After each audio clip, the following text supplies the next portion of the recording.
Hi, this is Scott Gietler. I'm the owner of Blue Water Photo and Blue Water Travel, and today we're going to talk about an exciting new housing from Nauticam for the Sony RX-100 Mark III camera. First of all, let's talk about the camera for a minute. The new Sony RX-100 III camera, I've been using it a lot in the pool. It's a really excellent camera, just like the original RX-100 and the RX-100 II were. It's still very small. It's a little bigger than the RX-100 II, but most of the features are the same. Great image quality, great video. It has a bigger sensor than most compact cameras. Actually, it takes excellent video. They did change the lens on it, so it's a 24-70 lens instead of a 28-100 lens. So that does affect some things, and I discuss it in detail in my review of the camera on the Underwater Photography Guide.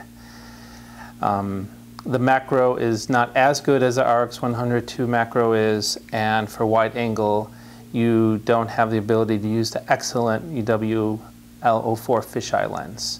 But you still have some other great options for wide angle, which I'll talk about when I talk about the housing. And they did make some improvements on the video. The image quality on the RX-100 III is exactly the same as the RX-100 II, and you'll find that other things are very similar. So let's talk about this housing. I've used this housing. I did some shots in the pool. I really like the housing. It's nice, it's light, it's small, it's ergonomic. The controls are really easy to use. It has a nice shutter.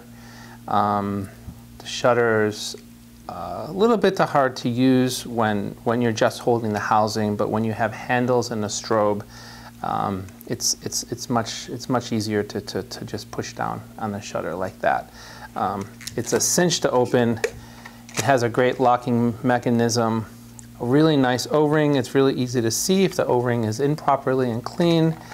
And again, it's just, you hear a click and the housing's locked. So the operation of this housing is perfectly flawless.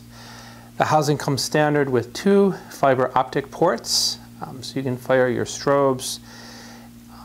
An exciting thing about this housing is it's Nauticam's first compact housing that supports its vacuum lock system.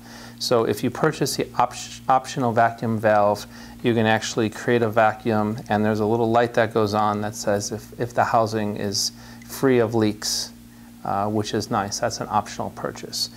You also have another bulkhead for HDMI output if you want to have a screen to monitor the video of the camera.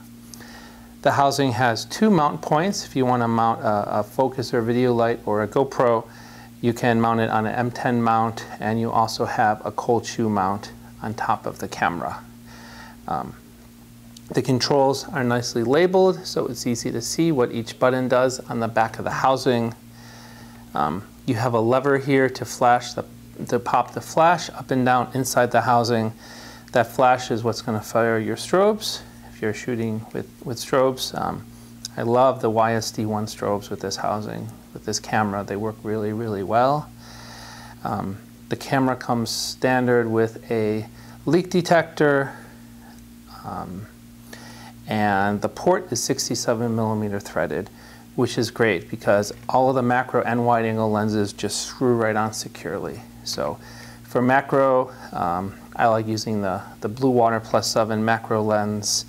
And for good macro with this camera, you actually may have to stack a couple lenses because you're not going to get really good macro unless you have some serious macro lens strength on this camera. But once you have that, you'll be able to get excellent macro shots, although not as good. You won't have that working distance as you do with the RX-100 1 or 2 cameras, and certainly not as good as the G16, which is excellent for macro, for a compact camera. Wide angle lens options, the UWL-04 fisheye does not give good results, but the Dairon super wide angle lens, which we carry, gives very sharp, really wide results. It would easily be my choice for a wide angle lens for whale sharks, mantas, coral reefs, divers, sponges, large schools of fish, things like that. I also tested the Blue Water WA110 wide-angle lens and the Inon M67 wide-angle. Both of those gave good wide-angle results. They gave equivalent angles of view, very sharp images, and those lenses would be good for sharks, dolphins, sea lions, or just general wide-angle, although personally I like to go as wide as possible for wide-angle. So overall, I like the housing a lot. It's a great choice. It's definitely worth the money over less expensive housings, I feel, to get the aluminum housing, because this is going to work well in all conditions. One thing you should do when you do get your RX-100 housing, regardless of the brand you get, make sure you test the dials. Sony RX-100 cameras have very, very small tolerances for the controls, and with all manufacturers, with the various RX-100 cameras, I have seen cases where some of the dials have slipped. So if you're going on a dive trip, make sure you test that before you go so you have time to get it fixed, because those cameras are very, very hard to get housings machined correctly. Although usually they work. I have seen instances of dials slipping because of differences in tolerances in the cameras. Big thumbs up on the housing. If you have any more questions, please don't hesitate to contact us via phone or email at bluewaterphotostore.com, and thanks for watching this video.